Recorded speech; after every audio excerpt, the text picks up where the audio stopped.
Last week we covered on our channel that the SOS board were going to meet to discuss a stock split. And so a subsequent release came out on June 22nd that the board of directors here at a special meeting held on June 21st moved to recommend to the shareholders of the company at the next AGM to be held July 25th that the existing ordinary shares of the company be subdivided into 9 ordinary shares, and the company's authorized ordinary shares be increased to accommodate the aforementioned stock split. The matter is to be tabled for consideration by the shareholders at the next AGM. So we're going to talk about this. Let's play the intro and then we'll get right into it. Learning is the key to successful investing. And who doesn't want to invest in some way? Here at L.E.A.R.N Invest, we focus on financial education, all with the aim of sharing our knowledge on personal finance, investing, and building wealth. We do this on the foundation of our faith in God. If a more holistic approach is what you need, check out our Grow Faith-based financial coaching program. Find out more about us at learngrowinvestclub.com and follow us on all social media platforms at Learn, Grow, Invest. All right, so let's continue. So this is an extract of the minutes from that meeting that took place June 21st. So the following ordinary resolutions were approved by the board of directors on June 21st for consideration by the shareholders of the company at the next AGM, scheduled for the 25th of July 2023. It is resolved that the recommendation of the board of directors that each of the issued ordinary shares in the capital of the company be subdivided into 9 ordinary shares with effect from the close of business on July 25th, resulting in the total shares in the capital of the company being increased from 250,120,500 shares to 2.25 billion shares, and is hereby approved to facilitate the proposed subdivision of the existing ordinary shares in the capital of the company. It was resolved that the recommendation of the board of directors that the authorized number of ordinary shares the company be increased from 500 million to 500 billion with effect from the close of business on July 25th, 2023, and is hereby approved. And this was dated on the 21st of June, right? So we mentioned this last week already. So what this means, assuming that all goes through as these resolutions have stated, then the number of shares in the company will increase. So let's go to the JC market summary here. So we have 250 million shares outstanding. That is going to be split by 9. So the number of shares here are going to be multiplied by 9. And they're also increasing the number of authorized shares, right? So we'll talk about that in another video. So the thing to note here is that I'm not fully sure, maybe somebody here can confirm. I'm not sure if the stock split can be approved and be effected on the same day. So that's probably one of the things I'll check out. But let's just say assume that it's going to be approved at some point, and the process for putting it through the JSE comes into effect, and it happens at some point later after the AGM. You're going to be having that split take place. Now, since the announcement came last week, what we saw was the number of shares being traded in the company has increased. Well, at least for the few days after, right? So we saw, I believe the announcement was first made June 19th is when? That was Monday, right? So that was made on Monday. And what we saw was not a lot of volumes Monday, right? 3,619. On Tuesday, we had 523,000, then 633,000, 397,000, and 491,000 shares traded from Tuesday to Friday, right? That's the most volume it has seen in a 4-day block, probably in a very long time, right? Probably if ever, right? We haven't seen that amount of volumes being traded over a week in probably a long time, right? We also saw the price go up to, I believe, a high of about $35 or $34.98. And it's back now somewhere in the 20s. We see the Q here where the sell is at $27.98 and the buy is at $27. and it has traded somewhat today, but about 47,000 units, right? So, that was interesting to see, of course. But we'll talk about what that means at another point, right? So I just wanted to cover that. They also spoke about they also declared a dividend last week. So that you would have seen if you are a shareholder. Usually when you're looking on JAM StockX and you see the CA, that means that is the date. So you can just look out for a dividend announcement of some kind, right? A corporate action. That's what the CA means. So a dividend would have been the X date, June 22nd, right? All right. So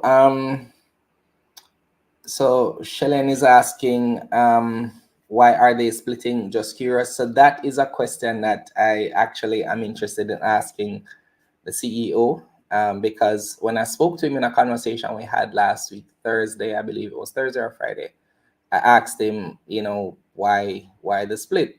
So usually you split to increase the liquidity of the shares in terms of how they trade. But we do have the opportunity to ask him directly. So I won't give anything away from our conversation. If you join us tomorrow at 6 p.m., you'll have an interview with the CEO, Alan McDaniel. So I'd get into it at that point, right? But that's I'm curious as well. Let me say that, right? Elaine is saying to increase the availability of shares. This will make it more liquid and cheaper.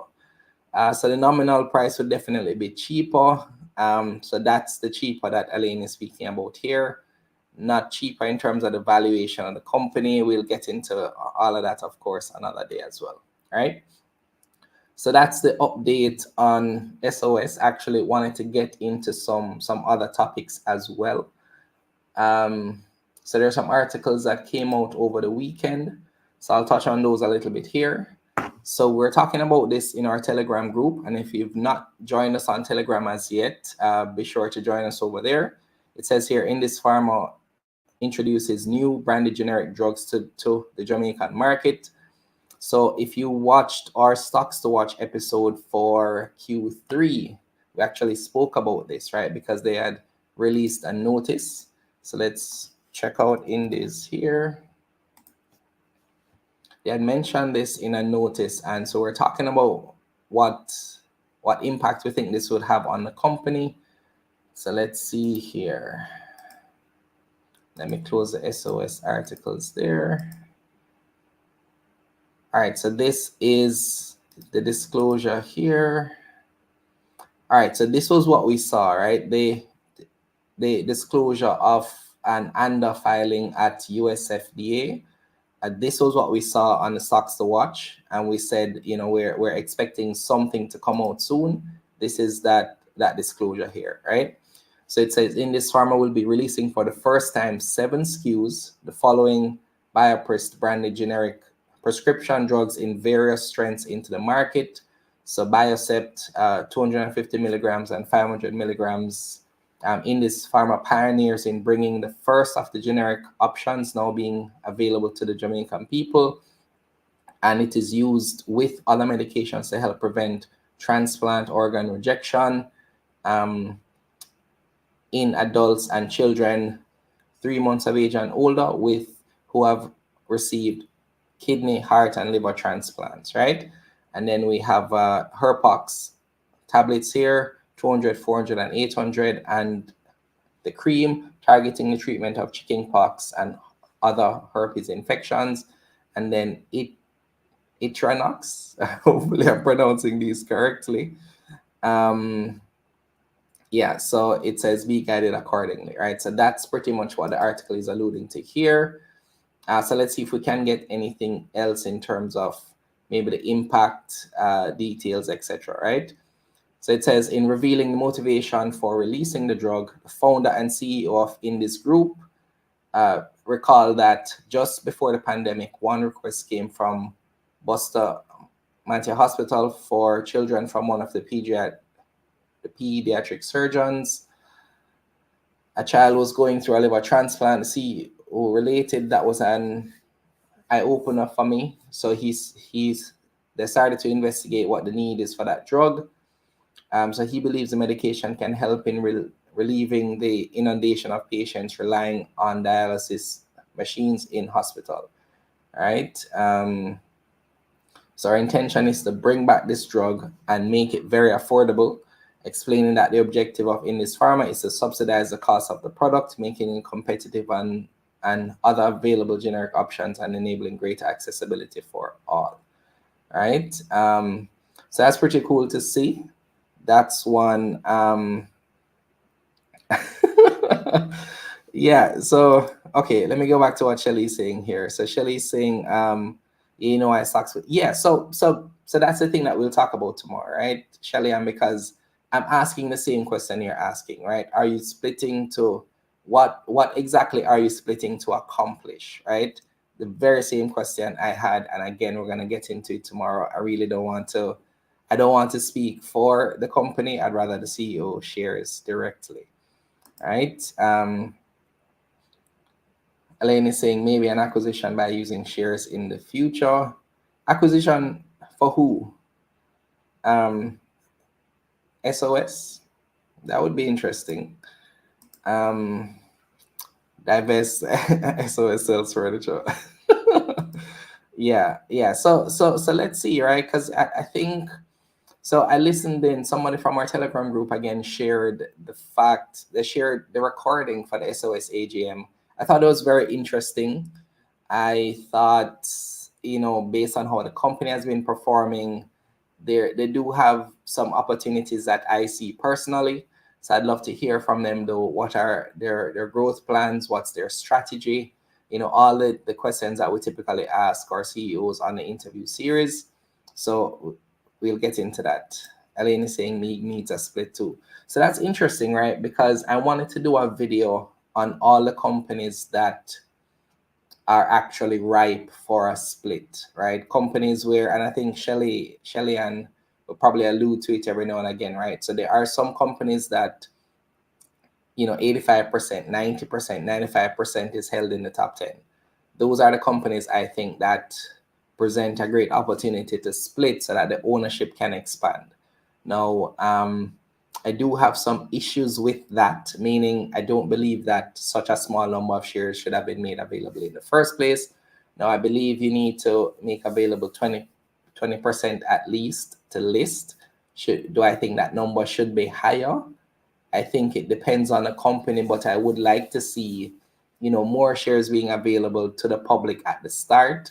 But of course, a split is an excellent mechanism to allow for more owners of the shares. All right. So let's see the final piece here. So that's critical if they can speed up a little bit with all the approvals that are pending for the past 3 years. That will make a big difference to the national coffers and also the private sector. We'll be able to bring more generics to the market. And when you bring more generics to the market, the price becomes competitive and also reduce the cost burden on the public sector.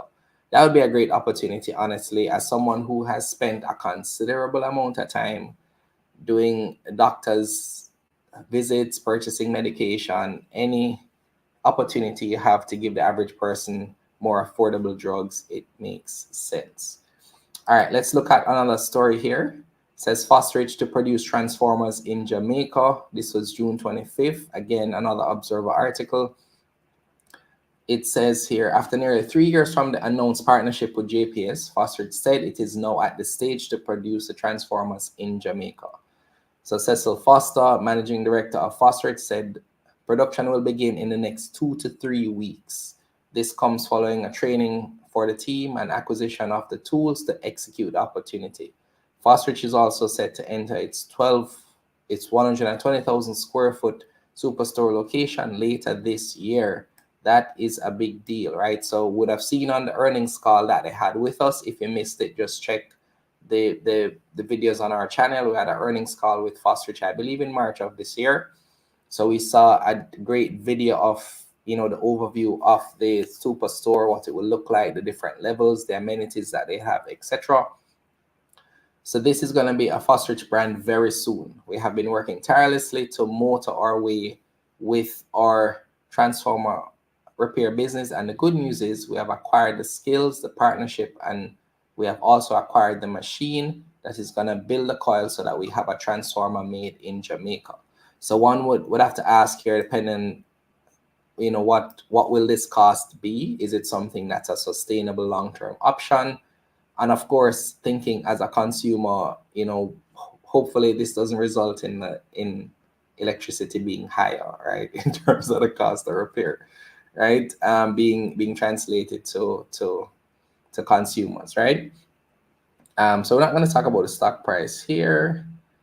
The tax remission for them is set to fully expire December 2027.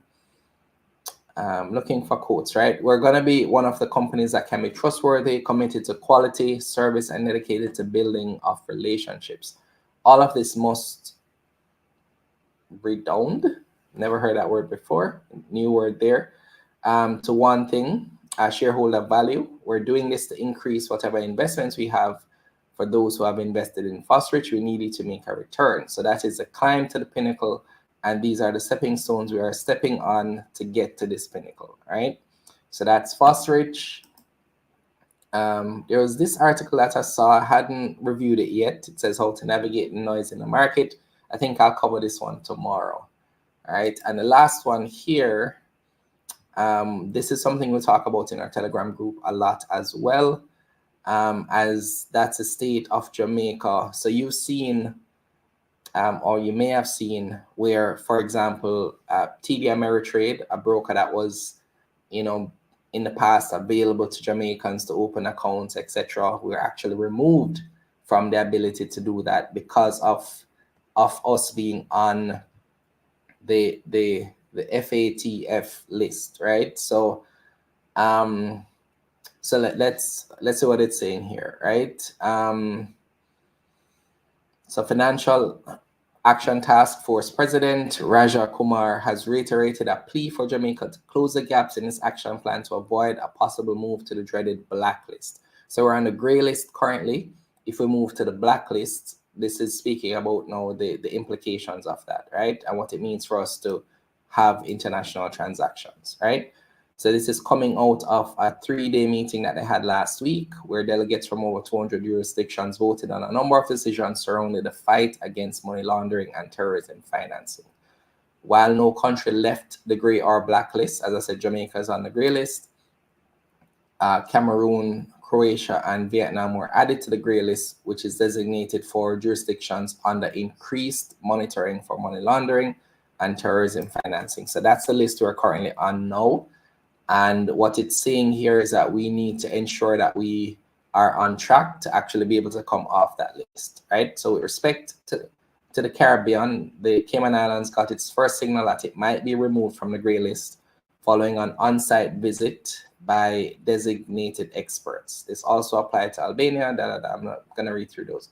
Jamaica actually entered the gray list in February of 2020, right? And I believe it was later that year we saw the notice about TD Ameritrade. Since then, I know that Jamaica has taken steps towards improving its anti-money laundering and combating the financing of terrorism regime. Some of the things that Jamaica has done to enhance its regime, including enhancing the understanding of money laundering and terrorism financing, and increasing the capacity in terms of its investigative resources. However, there are still major gaps, and the country needs to take further action as all the deadlines on its action plan expired last year in January, right? So let me see here. All right, so that's just some details here. So we're gonna be trying to okay, so let's probably close it out here. So the FAFT is urging Jamaica to address its remaining action items, and let me just cite 2 examples of what the remaining items are. One is ensuring adequate risk-based supervision of its non-financial sector, and the second is demonstrating the implementation of its beneficial ownership framework. Quite a number of these issues actually relate to implementation. And so I urge the Jamaican authorities to continue with the efforts to fully implement the FAFT standards and to focus on getting results through sound and good implementation, right? So we're going to hope to see things improve on that end. So, so what Elaine is saying here, I'm looking forward to see the impact of Total Office on SOS books. Were there talks of listing Total Office? I can't share any other conversation we had. We can ask those in questions tomorrow. I did post in the Telegram group for persons to send me their questions, right? So if you have questions, go to our Telegram group, post them there. If you want to post them under this video, you can, that's no problem. But yeah, I just wanted to give you guys that quick update this morning. We'll be doing a couple of these videos, as I mentioned, just throughout the week. We may do a live at 10 a.m. at least 2 to 3 days a week, not every day. It really depends on how the day is going. And of course, when we get our earnings calls and other activities that we have with clients, then we'll, prioritize those over content, right? So if you want to be sure that you're not missing any of our content, be sure to subscribe to our channel. Definitely take a moment to like this video if you found value, and just, let us know in the comments what you'd want us to cover. I saw someone mention that they'd love for us to do an updated review on Trans Jamaica. So I'm working on that right now. We may air that next week, and we should have our Versus series, Indies versus, not Indies, Elite versus Apex today. So be sure to check that out, right? So thank you for watching. I'll see you in the very next video. Learning is the key to successful investing. And who doesn't want to invest in some way? Here at L.E.A.R.N Grow Invest, we focus on financial education, all with the aim of sharing our knowledge on personal finance, investing, and building wealth. We do this on the foundation of our faith in God. If a more holistic approach is what you need, check out our Grow Faith-based financial coaching program. Find out more about us at learngrowinvestclub.com and follow us on all social